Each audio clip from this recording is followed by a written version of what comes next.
Sir ఇప్పుడు నార్మల్‌గా summer వచ్చిందంటే ఎక్కువ డీహైడ్రేట్ అవుతున్నారు అంటే మనకి సెలైన్ పెట్టే ఛాన్సెస్ ఏమైనా ఉంటే సెలైన్‌తో పాటు ఓఆర్ఎస్ కూడా రాస్తుంటారు. సో, ఓఆర్ఎస్‌కి అంత పవర్ ఉంటుందంటారా? సో ఓఆర్ఎస్ అనేది ఓరల్ రీహైడ్రేషన్ సాల్ట్. ఇది కొన్నిటి ఏంటంటే యాక్చువల్‌గా డబ్ల్యూహెచ్ఓ రికమెండెడ్ గైడ్‌లైన్స్ ప్రకారము దాన్ని మ్యానుఫ్యాక్చర్ చేస్తారు దాన్ని. సో డెఫినెట్‌గా మనము ఒక పేషెంట్ డీహైడ్రేషన్ అవుతున్నారు అంటే సపోజ్ వామిటింగ్సే కానీ, లూజ్ మోషన్సే కానీ అలాంటివి అవుతున్నాయి అంటే కనుక మనం ఆ ఎలక్ట్రోలైట్స్ రీప్లేస్ చేయడానికి మనం ఖచ్చితంగా ఓఆర్ఎస్ అనేది ప్రిస్క్రైబ్ చేస్తూ ఉంటాం. సో ఇవి తీసుకున్నట్టయితే ఖచ్చితంగా పేషెంట్ పైన ఇంప్రూవ్మెంట్ అనేది చూపిస్తూ ఉంటుంది డెఫినెట్గా.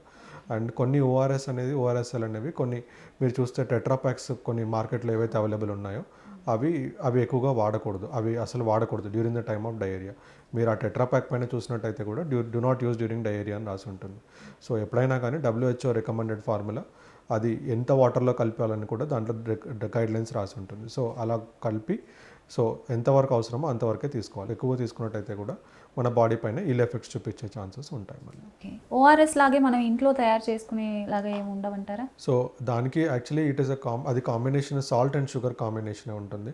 బట్ అది మనకి ఎంతవరకు అవసరం మన బాడీలో మన కిడ్నీ ఎంత రిటైన్ చేస్తుంది అనేది సో అది కంపెనీ తరపున మ్యానుఫ్యాక్చర్ చేసింది, డబ్ల్యూహెచ్ఓ రికమెండెడ్ గైడ్లైన్స్ మ్యానుఫ్యాక్చరింగ్ చేసింది అట్లాంటిదే బెటర్. ఇన్ కేస్ మీకు అవైలబుల్ లేదు అని అనుకుంటే కనుక salt and sugar mixture combination వాడచ్చు.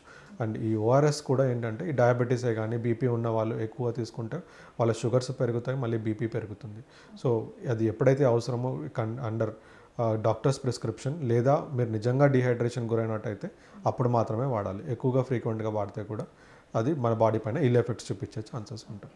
లెమన్ వాటర్ కూడా ఎక్కువగా తీసుకుంటారు సమ్మర్ వస్తే. సో దాని గురించి ఏం చెప్తారు? సో లెమన్ వాటర్ కూడా ఏంటంటే కొంతవరకు పర్వాలేదు. లెమన్ వాటర్ ఎక్కువ తీసుకుంటే కూడా కొంతమందికి గ్యాస్ట్రైటిస్ ఉన్న అట్లాంటి వాళ్ళకి ఏంటంటే లెమన్ వాటర్ తీసుకోవడంతో గ్యాస్ట్రైటిస్ ట్రిగ్గర్ అయ్యే ఛాన్సెస్ ఉంటాయి. సో అది ఎస్పెషలీ ఎంప్టీ స్టమక్ అసలు తాగకూడదు.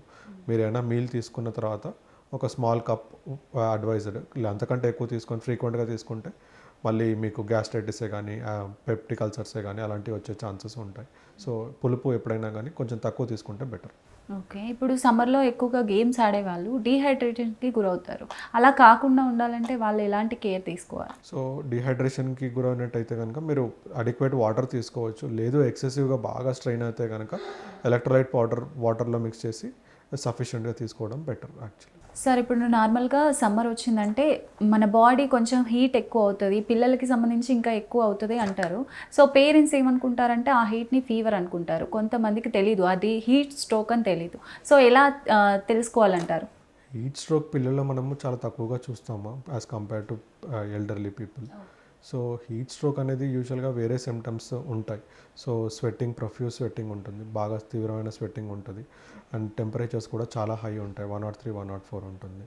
సో అది ఎప్పుడంటే సన్లైట్లో చాలా కంటిన్యూస్గా ఆడుతున్నారు అని అంటే కనుక అప్పుడు మనం హీట్ స్ట్రోక్ అనేది సస్పెక్ట్ చేయాలి. చిన్నపిల్లలు యూజువల్గా నార్మల్గా బాడీ వామ్ ఉన్నంత మాత్రాన ఫీవర్ అని అనుకోలేము. సో టెంపరేచర్ చెక్ చేయాలి. సో టెంపరేచర్ చెక్ చేసి నిజంగానే టెంపరేచర్ హై ఉంది అని అంటే కనుక పారాసెటమాల్ ఇవ్వచ్చు. సో హీట్ స్ట్రోక్ అనేది ఫీవర్ అనేది రెండు డిఫరెంట్ ఎంటిటీస్ అవి. హీట్ స్ట్రోక్ ఉన్నప్పుడు బాడీలో టెంపరేచర్ హై చూపించదా? హై ఉంటుంది, కాకపోతే దాంతోపాటు వేరే హిస్టరీ కూడా మనం పరిగణనకు తీసుకోవాలి. సన్లైట్లో ఎక్స్పోజర్, తర్వాత ఇరిటబిలిటీ, తర్వాత ఏమన్నా ఈ వేరే సిమ్టమ్స్ ఉన్నాయి, ప్రొఫ్యూజ్ స్వెట్టింగ్ అంటే తీవ్రమైన స్వెట్టింగ్ ఉండడము. సో అలాంటి హిస్టరీ ఉన్నప్పుడే మనం హీట్ స్ట్రోక్ అని అనుకోవాలి. సో ప్రతి టెంపరేచర్ని మనం హీట్ స్ట్రోక్ అని అనుకోలేము.